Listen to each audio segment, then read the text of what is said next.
Olá meus amigos, olá minhas amigas, vós que me acompanhais pelas redes sociais, sabeis que quando eu estou aqui para fazer um vídeo é para ajudar vocês. Como eu já falei para todos, que este é o meu projeto a partir de agora, apresentar os mistérios que estão inseridos nos textos bíblicos, que as pessoas neófitas jamais poderão saber. Por quê? Porque não dispõe de sabedoria, nem secular e nem espiritual. Bem, meus amigos e minhas amigas, quero trazer mais um texto bíblico que vai revelar mistérios que vocês nunca ouviram. E como eu já disse, o resultado de grandes descobertas de mistérios bíblicos, primeiro, é a responsabilidade que o pregador ou o orador tem para transmitir a verdade, doa a quem doer.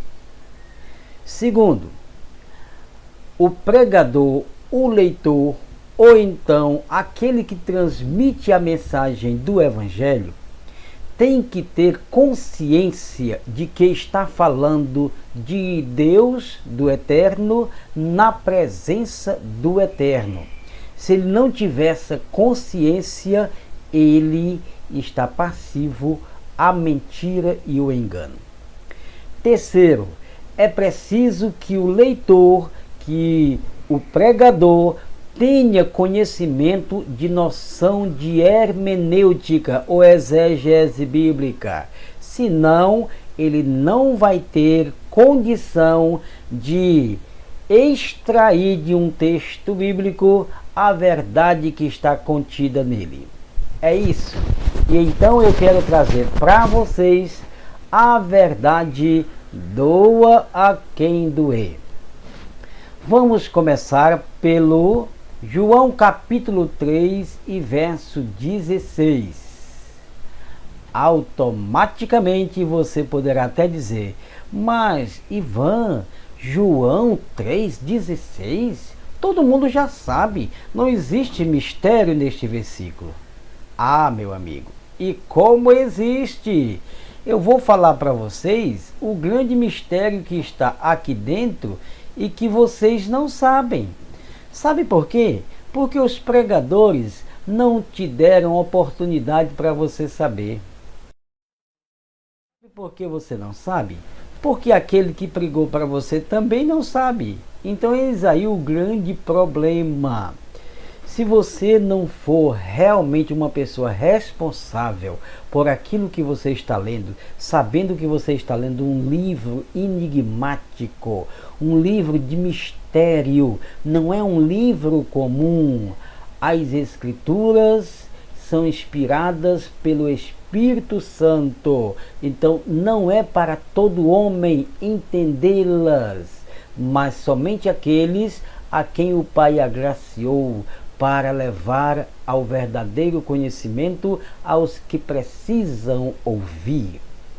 Veja João 3,16. É muito fácil. Vamos ler? Você lê comigo e você acha que já entendeu tudo, não é mesmo? Olha, porque Deus amou o mundo de tal maneira que deu o seu Filho único para que todo aquele que nele crê não pereça, mas tenha a vida eterna. Pronto, já está lido, já está entendido, não é? Você que pensa. Não tem nada entendido aí.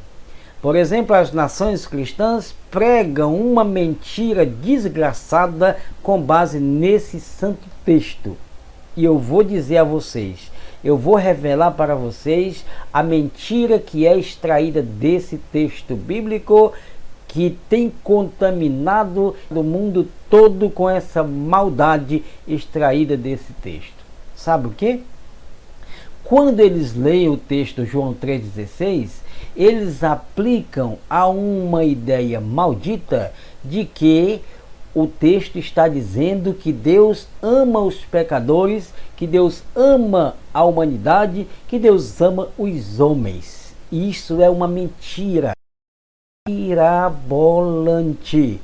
não vou te pedir agora para você acreditar, mas quando eu terminar de falar, você vai acreditar que realmente foi enganado, só pregou mentira, só pregou engano, ou então a vida toda você não sabia nem o que queria dizer esse texto. Então, porque Deus amou o mundo de tal maneira. Eu chamo a sua atenção, primeiro, para fazermos uma análise sintática do texto. Se você não entender gramática, a gramática portuguesa, a sua língua, esse livro, esse santo livro aqui está escrito em português.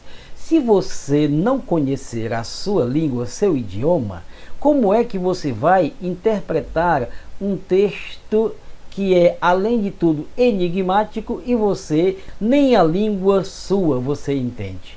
Então, eu vou chamar a sua atenção para que você possa entender que, para entender a verdade que está inserida nesse texto, eu vou provar para todos que aqui é extraído uma grande mentira mundial que tem contaminado as mentes das pessoas. Todo mundo vive na mentira com base nesse texto, dizendo que Deus ama os pecadores, que Deus ama a humanidade, que Jesus ama a todos e por aí vai.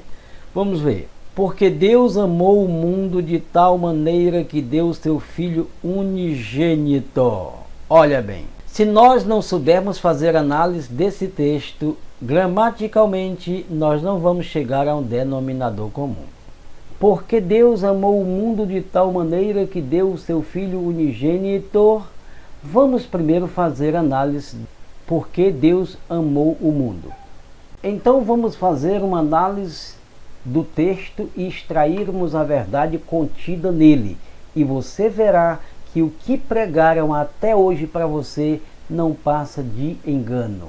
Veja bem, vamos ver aqui. Porque Deus amou o mundo.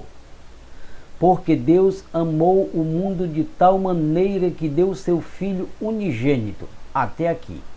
Vamos ver. Primeiro, porque é uma conjunção explicativa que nos apresenta a razão do Eterno ter amado um mundo a tal ponto de enviar o seu Filho. Prestem bem atenção que eu quero chamar a atenção de todos para analisarmos esse texto gramaticalmente.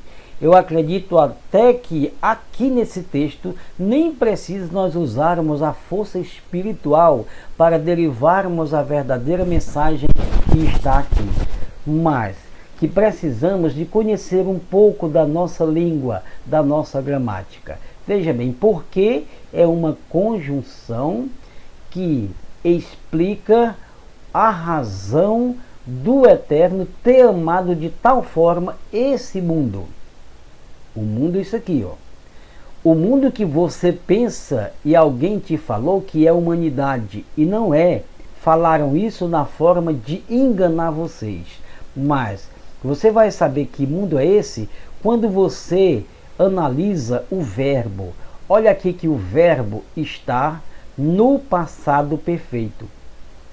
Se o verbo está no passado perfeito, logo o texto não implica em um amor dedicado a pessoas no presente, mas um amor aplicado pelo Eterno a um mundo, a um povo no passado e não no presente.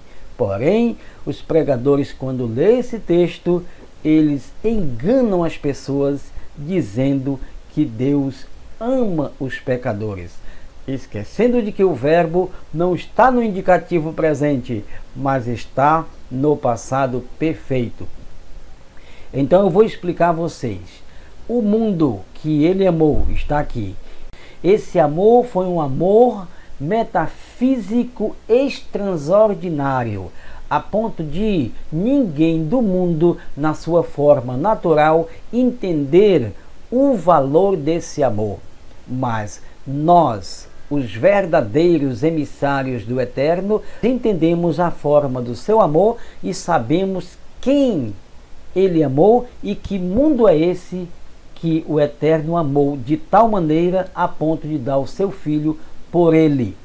O verbo crer aqui, como vocês estão vendo, não tem um R na frente do E, não é mesmo?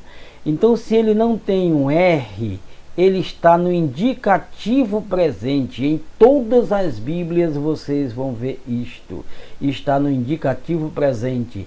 Está fora de cogitação de que o Eterno ame as pessoas do mundo e que o Messias também tenha amado pessoas neste presente século. Porque o verbo diz muito diferente do que os falsos pregadores ensinam.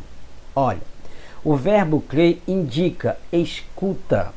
Esse povo amado pelo Eterno é um povo especial que ele escolheu para entregar ao Messias. Não é a humanidade. Como estamos vendo, está no passado perfeito. Ele amou e entregou o seu filho.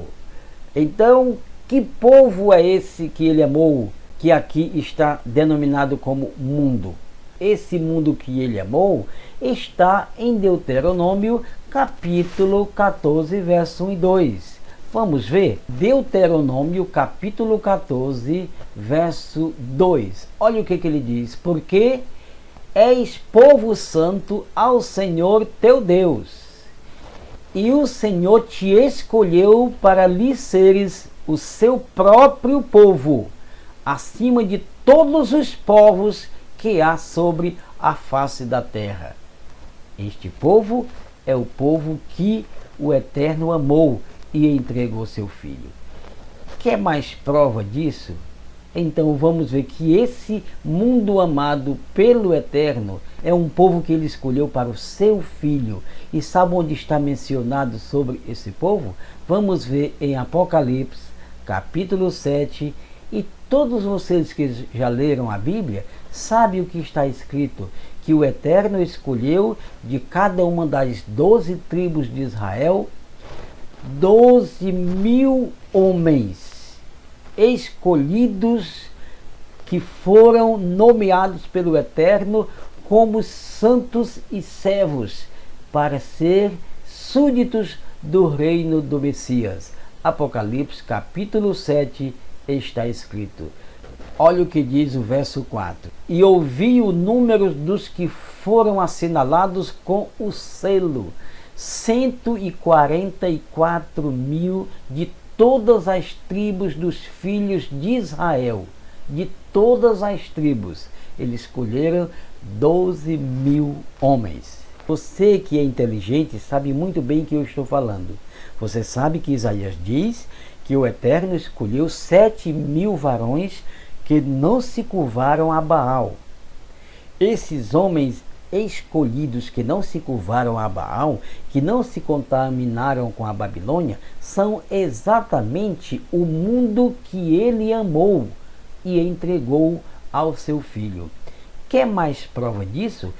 Veja o que o próprio Messias diz em João capítulo 17 e verso 9. Quando o Messias estava a orar ao Pai, ele disse assim: eu rogo, eu oro por eles, não rogo pelo mundo, mas por aqueles que tu tens me dado, porque estes são teus. Está vendo? Então, aqui o próprio Messias disse que não estava orando pelo mundo. Esse mundo aqui é a humanidade, que todos os pregadores falsos dizem que Deus amou essa humanidade. E é mentira. O próprio Messias disse que não estava orando pela humanidade, mas pelo mundo do Eterno, porque esse mundo é o povo que ele amou. E você quer saber, para você assimilar direito esta interpretação, mundo não se denomina apenas a humanidade. Mundo é uma ordem de coisas concretas ou abstratas. Dentro do texto, dependendo do contexto, você vai saber de que mundo o texto está falando.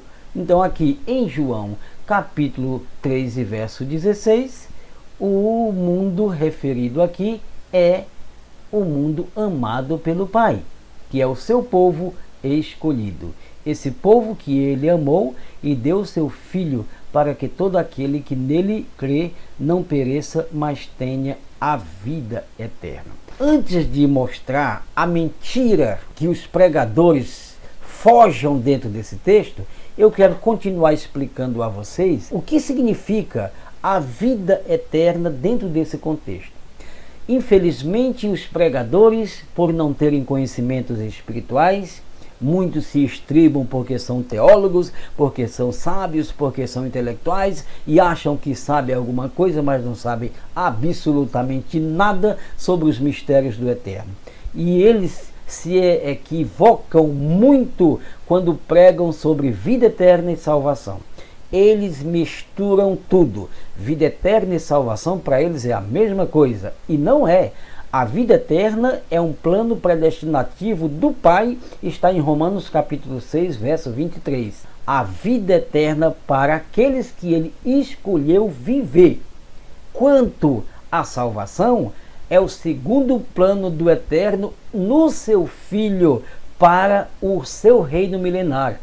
O seu Filho é a sua eterna salvação. Yahushua é a salvação. O seu nome é teofórico porque ele traz o nome do Pai, que é Yahu, mais Shua, que é salvação. Então, Yahushua é a salvação de Yahu. Quando o texto fala vida eterna, e para você adquirir esta vida, você precisa fazer alguma coisa, ver alguma coisa, pegar alguma coisa, praticar alguma coisa para ter a vida eterna, essa vida se refere ao reino milenar. É o que está escrito aqui. Mas que tenha a vida eterna. Quem? Aquele que crê. Não é aquele que quer acreditar no Messias. Porque se o verbo aqui fosse o modo subjuntivo, então implicaria em as pessoas aceitarem o Messias e acreditarem na sua vida, no seu projeto de vida e aceitarem para terem a vida eterna. Mas não é isso. Aqui, o que está escrito, segundo o verbo, que foram amadas. Esse mundo que foi amado pelo Eterno foi entregue ao Messias para ele salvar dos pecados. E esse povo, quando escuta a mensagem da sua salvação, eles não têm escolha. Eles escutam porque já pertencem a eles a vida e a salvação. Essa é que é a verdade. Agora eu quero mostrar para vocês como é derivada desse texto a mensagem falsária dos pregadores que enganam as nações. Eu vou fazer de conta que eu sou um deles e que você que está me ouvindo é a plateia, é o auditório, é o povo que está a escutar a mensagem de salvação que eu vou transmitir agora como o pregoeiro da verdade. Vou fazer de conta que sou um deles e vou enganar você e você não vai perceber. Quer ver? Então me escuta. Bem, meus amigos e minhas amigas, vamos ler um texto bíblico agora. Esse texto diz para todos a única verdade do Altíssimo, do nosso Deus e do seu Filho Jesus. Estou pregando como se fosse um deles. Preste atenção. Porque Deus amou o mundo de tal maneira que deu o seu Filho unigênito, para que todo aquele que nele crer não pereça, mas tenha a vida eterna. Vocês estão vendo, meus amigos, que está escrito, e eu terminei de ler, que Deus ama você, que Deus ama a humanidade, que Deus ama os pecadores, e todo aquele que acreditar no seu Filho obtém a vida eterna, e todo aquele que acreditar no seu Filho recebe a vida eterna, porque esta é a promessa do Pai, o seu amor verdadeiro. Esta é a promessa do Pai, o verdadeiro amor, a ponto de enviar o seu Filho para dar vida por você. Se você aceitar o Salvador agora, você está dentro, você está recebendo a verdadeira mensagem de Deus. Com certeza você não sabe o que foi que eu falei e vou lhe provar. Olha, eu troquei os modos dos dois verbos dentro do texto e você não percebeu, só se você já estiver por dentro do conhecimento. Mas eu troquei os modos verbais e vocês não perceberam. Eu troquei, quando eu falei para vocês, na qualidade de falsário, eu troquei o verbo, o tempo do verbo amar, do passado perfeito para o modo indicativo. Sabe como? Quando eu terminei de falar, eu disse: estão vendo como Deus ama a humanidade? Deus ama você, porque está escrito. Vocês ouviram o que eu li? Não está escrito isso. Está escrito que ele amou. Então, se ele amou, essa mensagem não é para você aqui no presente. O que está acontecendo é que João está explicando algo que já foi feito concretamente pelo Pai. João está dizendo que o Pai amou o mundo e enviou seu Filho para este mundo amado. João jamais aqui está dizendo que o Messias veio para amar quem quer que seja. Não, ele está falando que já foi feito esse projeto, que o Pai já elaborou esse projeto, já amou esse mundo e enviou seu Filho para este mundo amado, e não para essa humanidade que está aí, não para essas religiões da terra, mas para um povo especificado, um povo amado por ele. E deu seu Filho para que todo aquele que nele crê. Quando eu falei para vocês, eu troquei o modo do verbo indicativo para o subjuntivo e vocês não viram. Sabe quando foi?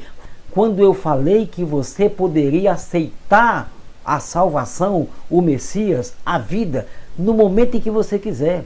Então, se eu digo que você pode aceitar a salvação ou a vida eterna hoje, eu estou falsificando o verbo, trocando o modo indicativo para o subjuntivo, tornando assim um verbo hipotético, dando autonomia, dando oportunidade para alguém aceitar a vida que está sendo oferecida. Mas isso não é verdade. O verbo diz: aquele que acredita. O que significa? É como se você, que é de A, escolhido para o Messias, é como se você tivesse um chipzinho espiritual dentro do seu cérebro que estaria captando a mensagem que foi feita para te capturar, para buscar você. Essa é a verdade, doa a quem doer. Então, meus amigos, por hoje é só. Eu não sou pregador de denominação, eu não sou pregador de religiões da terra. Eu estou aqui para capturar as ovelhas perdidas da casa de Israel, ou seja, um povo escolhido de Yah que ele amou. E esse povo, muitos deles estão aqui entre as religiões, precisando ouvir a voz da sua salvação, o Mehushai, o Messias de Israel. E eu estou aqui para ajudar você. Quer falar comigo sobre o assunto mais? Então me adicione no meu Facebook, Ivan Lopes, e eu estou aqui para te ajudar.